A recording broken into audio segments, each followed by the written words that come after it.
And when they do this, all we see as youth workers are the symptoms. And I want to encourage you not to simply focus on the symptoms. You see, discernment requires us to get to the disease.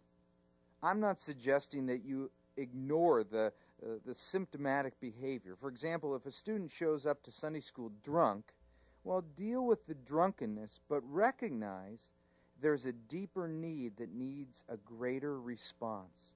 You see, drunkenness is just a symptom of what's going on in his or her life.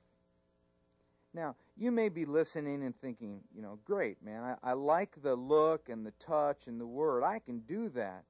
But what do I do for the more serious response? How do I discern the real need of a student? Well, that's a great question. And while there is no one way to respond to all needs and all situations, let me try to help you a little by giving you a short acrostic that spells the word life. L-I-F-E. Here's how you might be able to respond. The L in the word life stands for listen. Listen slowly. Listen beneath and beyond the spoken words. What do you think the student is trying to say that they're not saying? The I in the word life is invite. Invite them to talk about it. Invite them by asking clarifying questions. Ask for more details. Ask open-ended questions and reflect their answers back. For example, a student might say something like, well, I can't go with you guys because, I don't know, my dad's an idiot. Well, instead of moving on, I might view that as a ministry moment and invite him to talk about it and say something like, are you saying that because there's a lot of tension in the home right now between you and your dad? You see, sometimes a simple trigger question can get students talking, and the more they talk, the more they'll open up and expose their real need. The F in life is focus. Be careful with the distractions around you.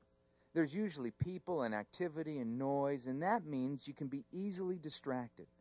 It's important that you make good eye contact and focus. Also, we need to be careful that we focus on the students' needs rather than our own agenda in trying to fix them quickly so that we can get out of the situation. And finally, the E stands for embrace. Embrace them as a person. Let them see that you're not running away from them. Let them see that you're not scared of what they're telling you. They may be testing you. They may be throwing up verbal flares to see if you'll still be there. Listen, invite, focus, and embrace. I know of a teenager, this is a Christian girl, we'll call her Vicky, who was berated by her youth pastor for cussing at youth group. Now, I'm not suggesting that he ignore the cussing, but in all of his dialogue with her, he never investigated to see if there was a deeper issue present. In using the life acrostic, he failed. He didn't L, listen, at least not in a way that communicated concern. He didn't I, invite her to talk more by asking open-ended questions. In fact, he did most of the talking. His F, or focus, was on a quick fix to a perceived problem rather than considering her deeper needs. And finally, he didn't E, or embrace her as a person.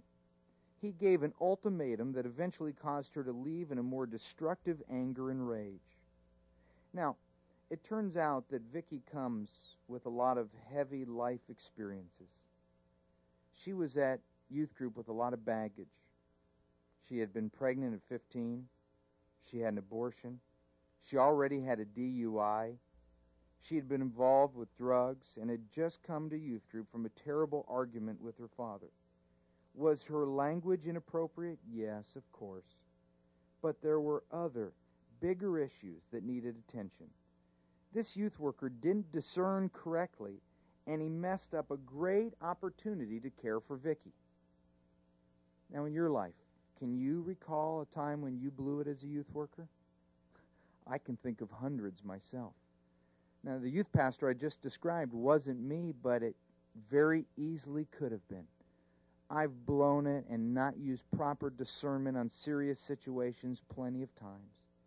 But that's why we're discussing this topic, and that's why discernment is such a critical characteristic for an effective youth worker.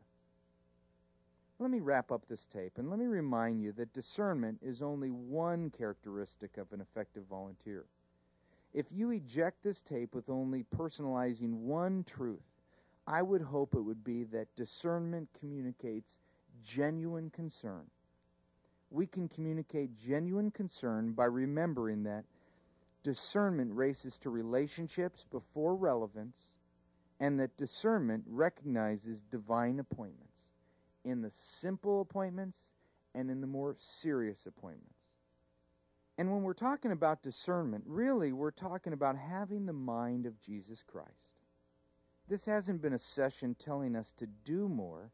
It's been a session reminding us that we need more of God in our lives, who has the supernatural ability to help us with our personal discernment in youth ministry. If you haven't listened to my other leaders or learners tapes, I encourage you to hunt them down when you feel like you could use a quick nugget of training, just 15 minutes. And I look forward to sharing more tapes with you in the future. Remember, all leaders are learners, and when you stop learning, you stop being a leader. My prayer is that you will develop strong discernment skills so that you'll last longer in youth ministry and you'll be more effective with the students that God has entrusted to your care. Thanks for taking the time to listen.